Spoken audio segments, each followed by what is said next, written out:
Thank you. When I came into office, I promised to look at the world's challenges with open eyes and very fresh thinking.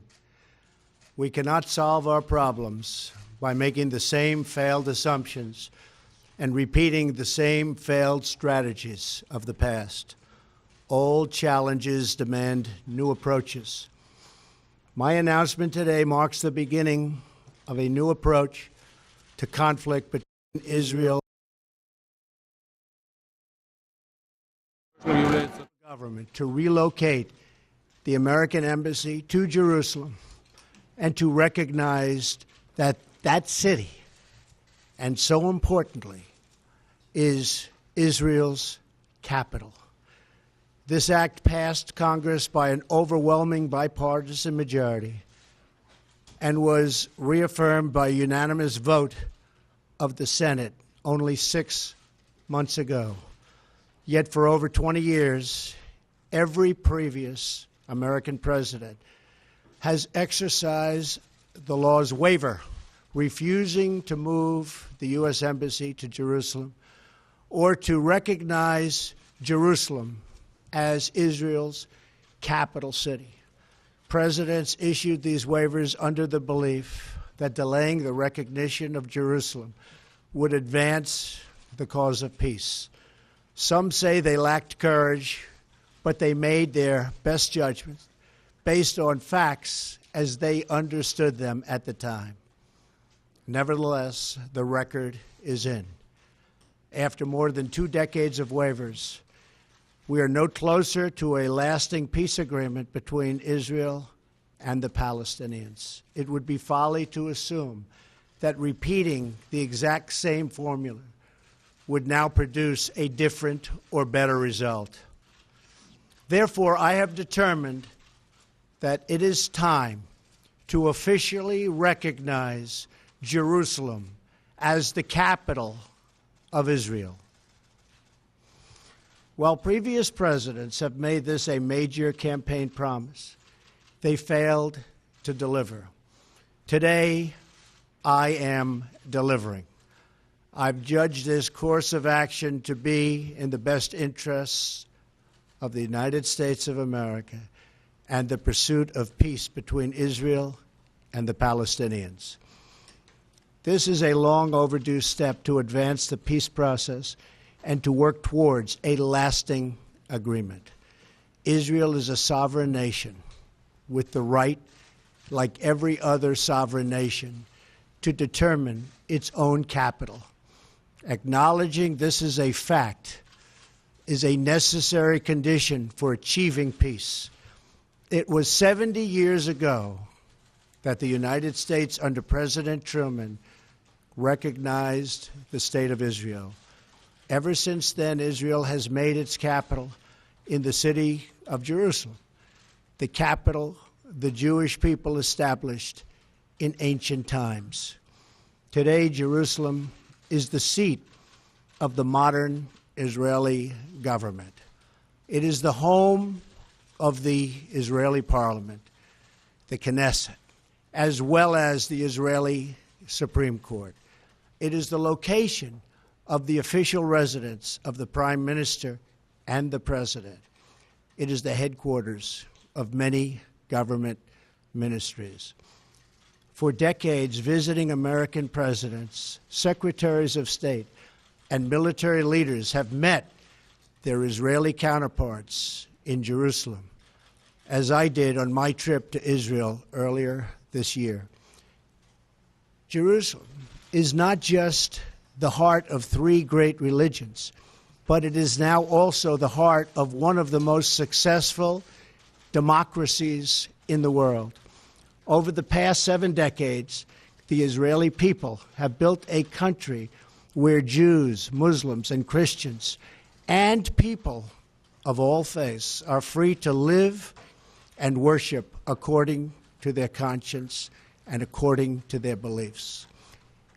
Jerusalem is today and must remain a place where Jews pray at the Western Wall, where Christians walk the stations of the cross, and where Muslims worship at Al-Aqsa Mosque.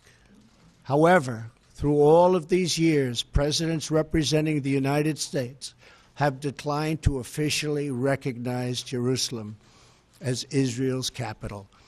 In fact, we have declined to acknowledge any Israeli capital at all. But today we finally acknowledge the obvious, that Jerusalem is Israel's capital. This is nothing more or less than a recognition of reality. It is also the right thing to do.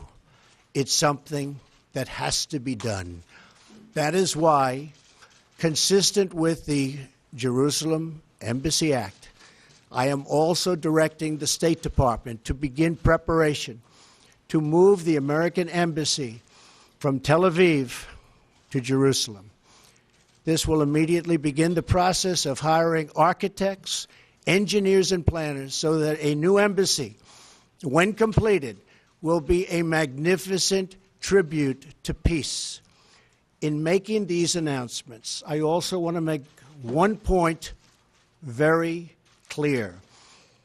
This decision is not intended in any way to reflect a departure from our strong commitment to facilitate a lasting peace agreement. We want an agreement that is a great deal for the Israelis and a great deal for the Palestinians. We are not taking a position of any final status issues, including the specific boundaries of the Israeli sovereignty in Jerusalem or the resolution of contested borders. Those questions are up to the parties involved.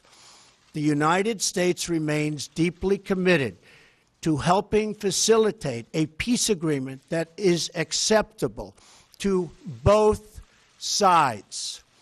I intend to do everything in my power to help forge such an agreement. Without question, Jerusalem is one of the most sensitive issues in those talks. The United States would support a two-state solution if agreed to by both sides. In the meantime, I call on all parties to maintain the status quo at Jerusalem's holy sites, including the Temple Mount, also known as Haram al-Sharif. Above all, our greatest hope is for peace, the universal yearning in every human soul. With today's action, I reaffirm my administration's longstanding commitment to a future of peace and security for the region. There will, of course, be disagreement and dissent regarding this announcement. But we are confident that ultimately, as we work through these disagreements, we will arrive at a peace and a place far greater in understanding and cooperation. This sacred city should call forth the best in humanity, lifting our sights to what it is possible, not pulling us back and down to the old fights that have become so totally predictable. Peace is never beyond the grasp of those willing to reach it. So today we call for calm, for moderation, and for the voices of tolerance to prevail over the purveyors of hate. Our children should inherit our love, not our conflicts. I repeat the message I delivered at the historic and extraordinary summit in Saudi Arabia earlier this year. The Middle East is a region rich with culture, spirit, and history. Its people are brilliant, proud, and diverse, vibrant, and strong. But the incredible future awaiting this region is held at bay by bloodshed, ignorance, and terror. Vice President Pence will travel to the region in the coming days to reaffirm our commitment to work with partners throughout the Middle East to defeat radicalism that threatens the hopes and dreams of future generations. It is time for the many who desire peace to expel the extremists from their midst. It is time for all civilized nations and people to respond to disagreement with reasoned debate, not violence. And it is time for young and moderate voices all across the Middle East to claim for themselves a bright and beautiful future. So today, let us rededicate ourselves to a path of mutual understanding and respect. Let us rethink old assumptions and open our hearts and minds to possible and possibilities. And finally, I ask the leaders of the region, political and religious, Israeli and Palestinian, Jewish and Christian and Muslim, to join us in the noble quest for lasting peace. Thank you. God bless you. God bless Israel. God bless the Palestinians. And God bless the United States. Thank you very much.